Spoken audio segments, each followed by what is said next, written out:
Hello everyone, welcome to my The Real Housewives of Atlanta official channel. I hope everyone is having a wonderful day. Before we begin, please hit the subscribe button and give this video a thumbs up. She has been frank about tension within her family on The Real Housewives of Atlanta. And on Monday, Kenya Moore shared her heartbreak with fans upon discovering her paternal grandma Doris Grant had passed away. Kenya expressed praise to the woman who reared her in her youth in an Instagram post with a series of nice images. "Today I lost the only lady in the world who has ever loved me unconditionally," she began the thoughtful message.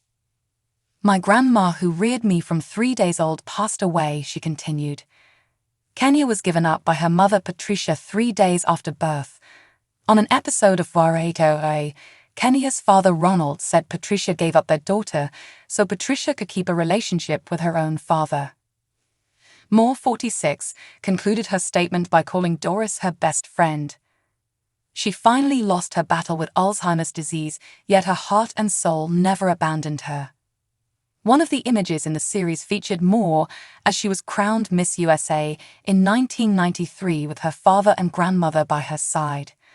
During the Season 8 reunion of The Real Housewives of Atlanta, it was revealed that Patricia reached out to her daughter after she won the beauty competition. When a caller asked about a quote from Kenya in a 1993 People magazine article where she said her mother called to congratulate her, Moore confirmed to host Andy Cohen, saying, "No, that's untrue. She called me because people had done an article about her. She called me to tell me not to speak to the press about her.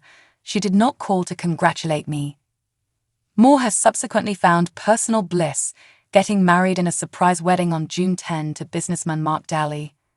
In her Monday post to Instagram, Moore said that her grandma got to meet her new spouse before she passed. "Thank you, Jehovah, for allowing my last moment with her last month to be the last and for her to have met my wonderful husband." Mom continued, "I genuinely believe Mom waited until she knew that I finally found someone to love and adore me the way she did. She could not relax until she knew I would be taken care of by someone who deserved me." It has not been an easy week for Kenya, who got involved in a shouting match with RHOA co-star Kim Zolciak over the weekend. Cameras were filming as Kim charged at Kenya after claiming that Moore made a reference about her son Cash getting mauled by a dog earlier this year, TMZ alleged. On Monday, the same day she announced the news about her grandmother's passing, she told Hello Beautiful of the Melly, "That's a bold-faced lie. Her child was never mentioned." The argument, which occurred at Nene Leakes Girls and Gays White Party over the weekend, provoked a tweet from Zolciak's 20-year-old daughter Brielle reading, "Kenya is a dumb, ugly, evil *********. As an educator, former USA, I do not reply to ignorance from children," Moore remarked to Hello Beautiful regarding Brielle's tweet.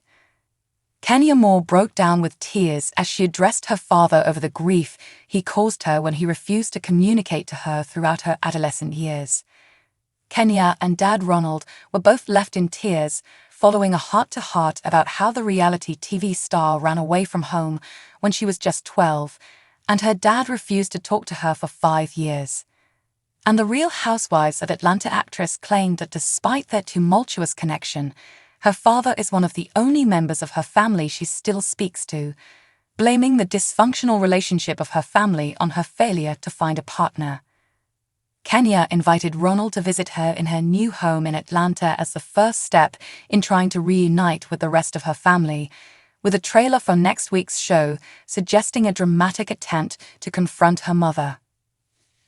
"I have always had an on-again, off-again connection with my dad," she said.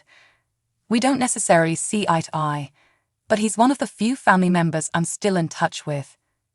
After showing him the early phases of her new home, with him seemingly disapproving of her pursuing such a major project, she then took him for a walk in the park for their heart-to-heart. "I know that I went away," she finally told him, having explained that she departed their new home in Houston, Texas, to travel back to their homeland of Detroit. "But the fact that we didn't talk for years truly wounded me since I needed you when I was a teenager." With tears, she added, I know I caused you a lot of anguish, but that was difficult for me too, to lose you for that period of time." She eventually excused her rushing away by saying she was just a youngster and I was only thinking about myself in statements to the camera.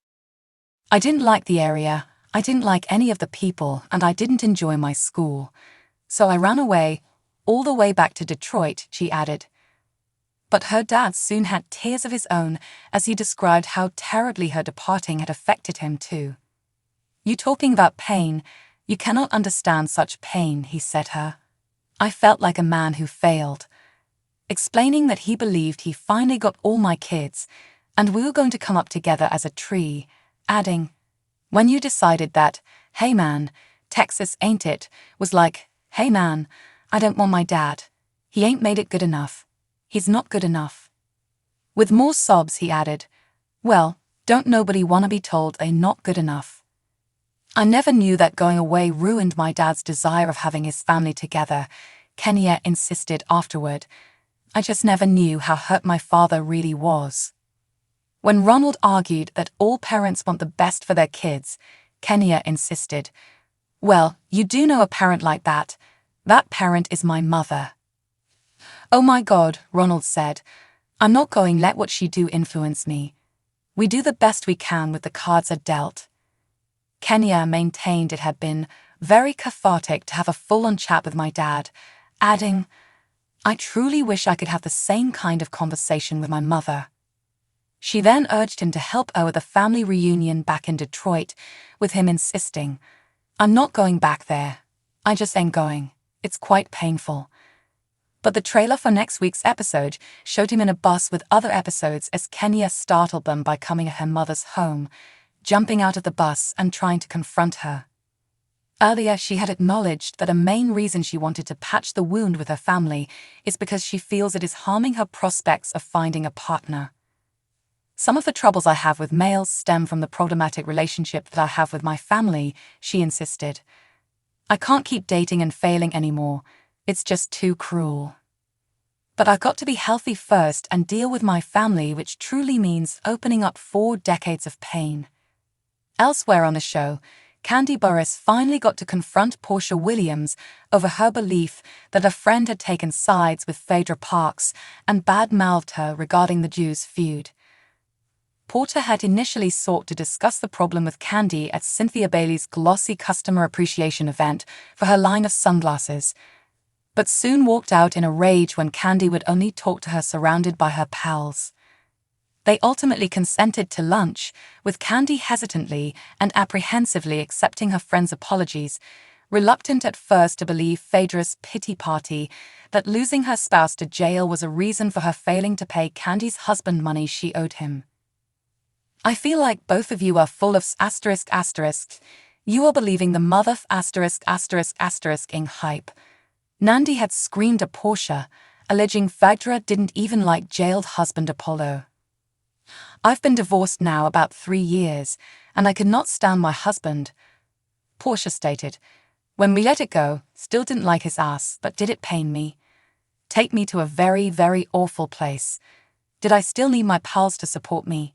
Yes, that's it." While she accepted Portia's apology of Phaedra, Candy insisted, "I don't know if we'll ever be as it used to be." Phaedra did, however, make some steps when she went to see Candy's husband Todd Tucker to talk about the $8,000 she still owes him for a fitness video they had filmed while she was pregnant. She had been scornful about how he must be scrounging among the couch cushions for spare cash and digging through the ashtrays for quarters, since I heard that his LA TV projects are all dried up, adding, "Maybe his weekly allowance from Miss Candy isn't keeping him afloat anymore." After once again citing the strains in her life for not paying up, she seemed to eventually agree to paying up, saying, "No need to give me the evil eye, we good." But she subsequently added to camera with a cheeky grin, "It's my name on this tape, so I'll be the one who says when it's done. And that's when young Todd Tucker can come collect his check. Thank you." Earlier, Candy's best friend Carmen Cambris had stated Phaedra should be ashamed for running around with new shoes, new bags, and new cars when she owing money. "You come around with new titties, that's $5,000 right there," You could have paid me my money, she laughed. So what do you guys think about this update? Let me know in the comments below. And if you like my videos, please press like and subscribe for more. I'll see you guys next time.